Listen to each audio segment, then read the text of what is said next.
right, welcome back. This is week number 9 of the videos that I'm creating in line with the stock market system that I'm actually studying right now. And as I gain information, I decided that what I want to do to kind of solidify that information within myself was to share some of that information via videos with my audiences that I share information with weekly. So that's what I'm doing today, and today we're going to talk about what's called financial fertility. Your money should be fertile, and when you acquire money, when you have money, you should put that money in places so that that money can grow, not so that that money can do what we call die a slow death or a fast death.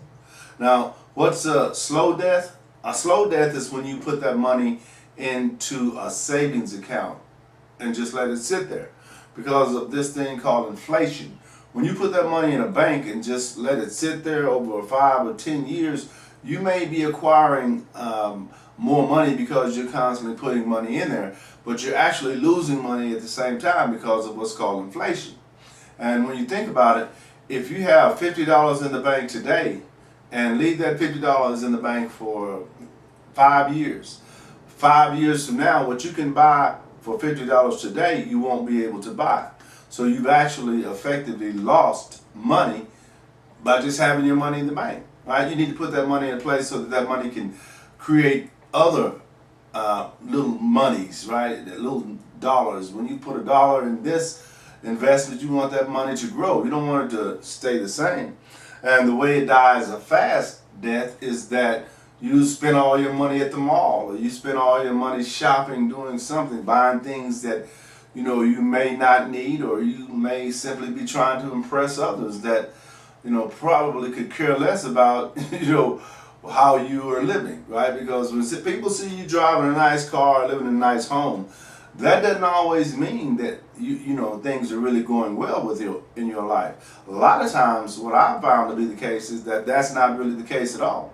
So just be comfortable with yourself and what you're doing, but have a plan and have a desire going forward of how you want to live your life. Don't base it on what someone else has or what someone else is doing, because you heard it said before, what's for you is for you. But you do have to go out and get it, right? And one of the things about the life and the world that we live in today with technology and everything is that you can actually create the world that you want. Just like what I'm doing right here. I have a business that teaches people how to set up the foundation of their online business while helping them become more comfortable speaking about it. This business didn't exist 5 years ago. It was all in my mind, right? It was, I wanted to get it created and put together, but I had no idea how I would do that. So little by little, I started putting things together. I started understanding different nuances necessary with growing a business and making the contacts and the connections that's necessary to sustain and grow a business, right? Also, creating a system that would allow me to have a constant flow of income, right? One of the things that I do is I'm a published author of several books that teach people exactly what it is that I do, right? So I have those selling in different places, and that helps generate the growth of my company. And one of the things that I'm a firm believer in is that I don't believe that people benefit or lose anything by knowing my wealth, because in today's society, whether you know it or not, whether you're paying attention or not, as you identify yourself as having resources, having money, by driving the big nice cars, living in the big nice homes and all that, that's cool. But you also make yourself a target, because people that don't have to get some way, right? So if they see you always, kind of flossing and doing what you do, I'm not saying that anything is negative or bad about that. I'm simply saying just be mindful that, if it's for what you want, that's good. But if it's what you're trying to impress someone else, that's not so good.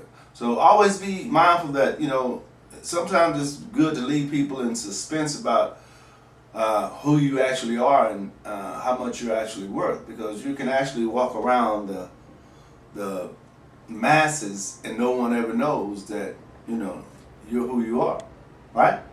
All right, I'm gonna be making more videos today. Stay tuned. I hope you guys are enjoying this process. I'm having a good time with it. So I'll see you on the next video. SpeakerLarry.com.